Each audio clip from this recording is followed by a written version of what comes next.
Hello friends, আমি চলে এসেছি। আমি কার্তিক, আমার নতুন ইউটিউব চ্যানেল টু সাইড কিচেনে। আজকে আবার একটা নতুন রেসিপি নিয়ে। আজকে রেসিপি হচ্ছে সোয়াবিন আলু দিয়ে পোস্ত। তো সেটা বানানোর জন্য কি কি উপকরণ লাগে দেখাবো। তার আগে একটা কথা বলে দিই, আমার চ্যানেলে যেসব ভিডিও ছাড়া আছে আপনাদের যদি ভালো লেগে থাকে অবশ্যই লাইক, কমেন্ট, শেয়ার করবেন ও বেশি বেশি করে শেয়ার করবেন। আপনি যদি আমার চ্যানেলে নতুন হয়ে থাকেন প্লিজ সাবস্ক্রাইব করে দেবেন ও নিচে বেল নোটিফিকেশনটা অলে করে দেবেন, যাতে আমার ভিডিও আপনাদের কাছে আগে পৌঁছে যায়। তাহলে চলুন সোয়াবিন আলু পোস্ত বানানোর জন্য কি কি উপকরণ লাগে আসুন দেখাই।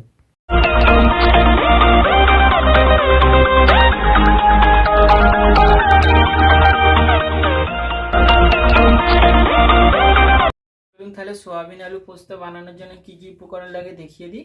এখানে আমি 4টে বড় সাইজ আলুকে ছোট ছোট করে কেটে নিয়েছি। এখানে পরিমাণ মতো সোয়াবিনকে নিয়ে জলে ভিজিয়ে ধুয়ে নিয়েছি। এখানে একটা টমেটোর অর্ধেক নিয়েছি। এখানে দুটো পেঁয়াজকে কুচি করে নিয়েছি। কিছুটা জিরে গুঁড়ো নিয়ে নিয়েছি, কিছুটা লঙ্কার গুঁড়ো নিয়েছি, কিছুটা হলুদ গুঁড়ো নিয়েছি, দুটো কাঁচা লঙ্কা নিয়ে নিয়েছি।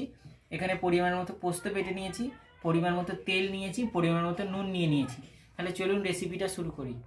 গ্যাসটা জেলে কড়াটা বসিয়ে দিয়েছি। কড়াটা গরম হয়ে গেছে। কড়ার মধ্যে আমি সর্ষের তেল দিয়ে দেবো। তেলের মধ্যে দুটো কাঁচা লঙ্কা, টমেটো আর পেঁয়াজটা দিয়ে দেবো। এবার এর মধ্যে নুন দিয়ে দেবো, দিয়ে পেঁয়াজটা একটু লাল করে ভেজে নেবো। পেঁয়াজটা একটু লাল করে ভেজে নিয়েছি। এবার এর মধ্যে আলুটা দিয়ে দেবো। এবার অল্প একটু নুন দিয়ে দেবো, দিয়ে আলুটা একটু ভেজে নেবো। আলুটা ভেজে নিয়েছি হালকা করে। এবার সোয়াবিনটা দিয়ে দেবো। সোয়াবিনটা দিয়ে দিয়েছি। এবার একটু হালকা করে সোয়াবিনটা আলুটা একটু ভেজে নেবো আর একটু।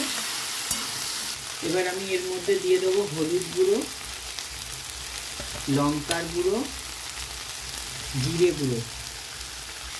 এবার লঙ্কা গুঁড়ো, হলুদ গুঁড়ো দিয়ে দিয়েছি, একটু নেড়ে চেড়ে নেবো। ভালো করে ভেজে নিয়েছি লঙ্কা, হলুদ, জিরে দিয়ে। এবার জল দিয়ে দেবো। জল দিয়ে দিয়েছি। এবার ঢাকা দিয়ে 10 থেকে 15 মিনিট ভালো করে আলুটা সেদ্ধ করে নেব। 10 থেকে 15 মিনিট হয়ে গেছে। ঢাকনাটা খুলে দেখবো, একটু নেড়ে চেড়ে দেখবো আলুটা সেদ্ধ হয়ে গেছে। এবার আমি পোস্ত বাটাটা দিয়ে দেবো। পোস্ত বাটাটা দিয়ে দেবো। পোস্ত বাটাটা দিয়ে দিয়েছি। ভালো করে এবার নেড়ে চেড়ে নেবো। সোয়াবিন আলু পোস্ত রেসিপিটা আমার হয়ে গেছে। এটা নামিয়ে নেবো। দেখুন আমার সোয়াবিন আলু পোস্ত রেসিপিটা রেডি হয়ে গেছে। এই রেসিপিটা যদি আপনাদের ভালো লেগে থাকে অবশ্যই লাইক, কমেন্ট, শেয়ার করবেন ও বেশি বেশি করে শেয়ার করবেন। আর প্লিজ সাবস্ক্রাইব করে দেবেন, আমাদের পাশে থাকবেন। চলুন তাহলে দেখা হচ্ছে নেক্সট ভিডিওতে।